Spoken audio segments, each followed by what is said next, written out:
Hey, what's up mga idol? Magandang araw naman. Welcome sa ating panibagong video. So ngayon mga idol ay may unit tayong Win 125. Bale, nabuksan ko na to. Ito yung makina niya. Yan, nabaklas ko na, nabuksan ko na. So nangyari dito ay yung lining niya ay wala na, ubos na. Ito yung lining niya. Ito yung friction plate niya. Nanikit na yung mga lining. So ito yung lining niya. Purot So kabutas-butas na. Ang sunog na talaga. Yan o. Ito rin yung clutch hub nya. Oh, grabe, nangitim sa sunog mga idol.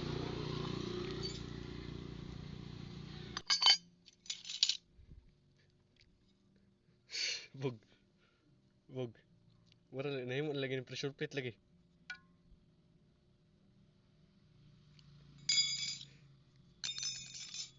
Kawawang motor. Tostado. Naging tostado.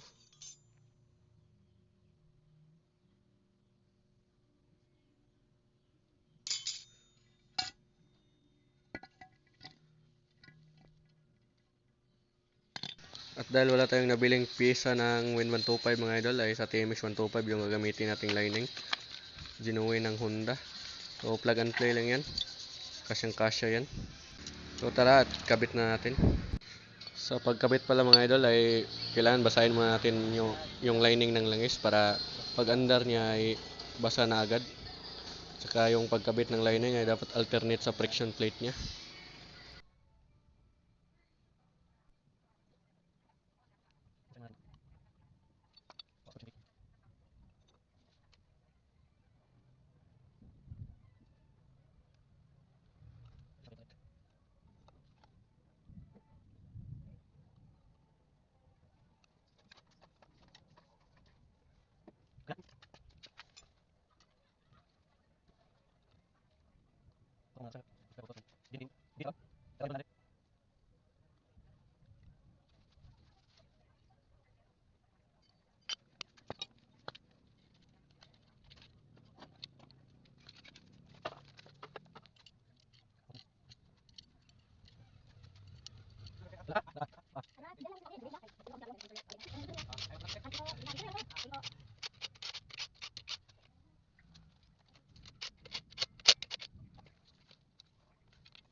At dahil tapos natin i-assemble yung lining niya sa clutch hub mga idol, ay kabit na natin dito sa kanyang makina.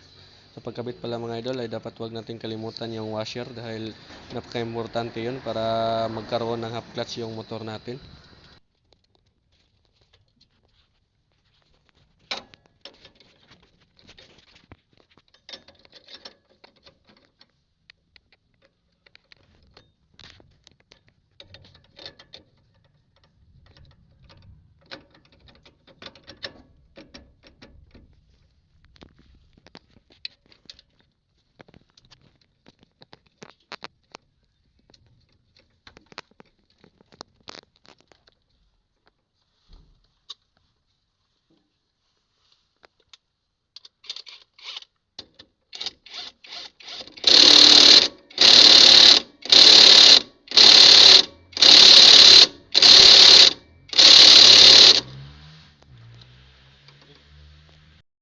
So, naikabit na natin mga idol.